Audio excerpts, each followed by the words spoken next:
Good afternoon. Welcome to the Center for Rural Affairs Rural Rapport. My name is Nathan Beacom, and I work on the policy team at the Center for Rural Affairs. If you are not familiar with the center, we've been around for well over 4 decades advocating for strong rural communities, and we do that in a number of ways and on a number of fronts. Among those is small business lending, small business training and technical assistance and training for beginning farmers and small farmers, and through economic development, community organizing, and policy advocacy as well, which is a portion of the work in which I'm involved. And specifically, my work involves food policy and food access, food system questions here in the state of Nebraska. So today I'm going to talk to you just a little bit about the role that the SNAP program plays in rural life, particularly here in Nebraska, and particularly what's going on with our current situation regarding the governor's declining of the emergency expansion of that benefit due to the pandemic. Before I get to that, though, I'd invite you to enter any questions you have in the chat below, and if I'm able to, I'll try to get to those as well. So first off, to begin with, what is SNAP, if you're not familiar with it?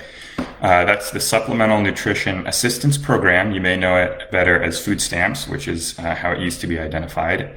It's the cornerstone of the federal government's program to address food insecurity in the country. And it's been around for quite a long time. It was first introduced, the first Food Stamp Act was introduced back in the 1930s. So it's a policy and a program that has a lot of longevity and a proven kind of track record of being effective at what it does.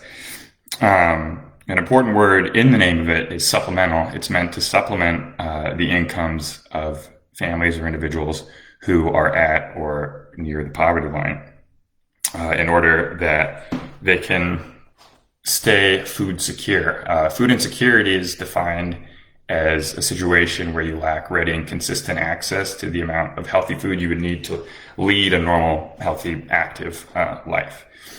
And one of the reasons this is particularly important to rural communities, including rural communities here in Nebraska, is that nationally and here in the state, food insecurity is higher in rural areas. And it might be surprising to find, if we have a stereotype about who a food stamp user is, we might typically think about an urban population, but the fact is that the rates of SNAP participation are higher in small towns and rural areas.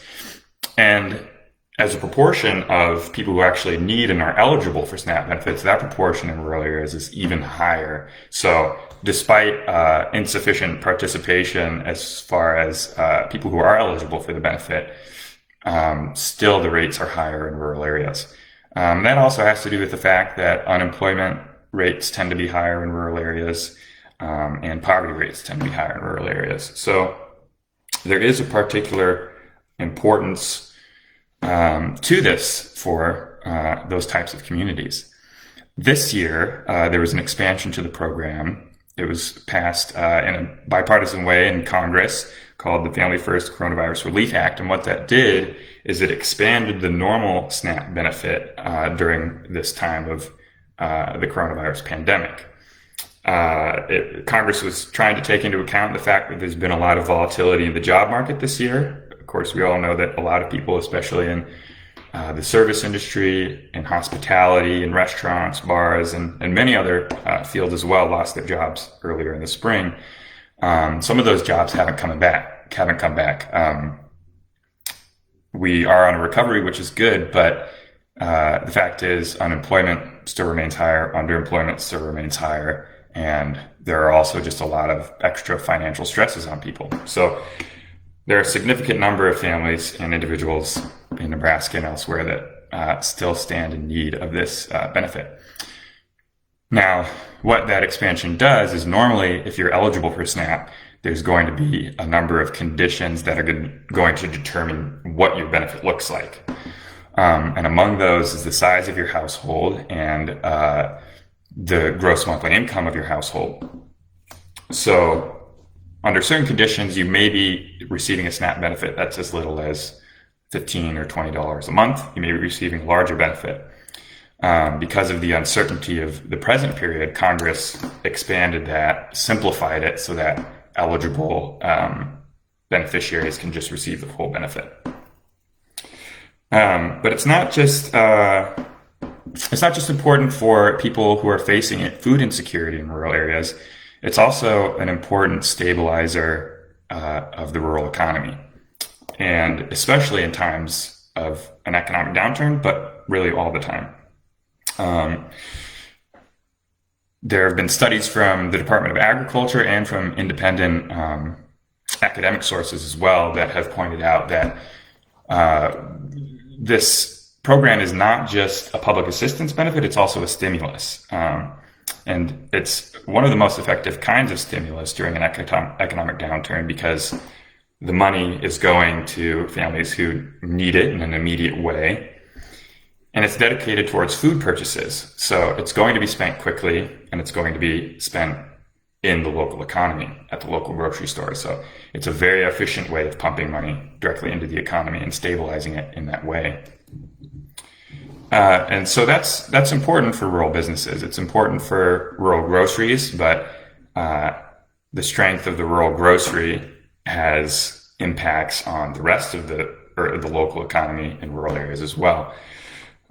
We know if we live in a rural area, we know that a lot of our local grocery stores are closing down.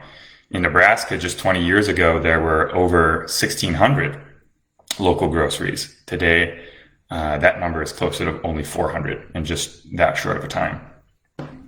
And that has a great impact on a small town.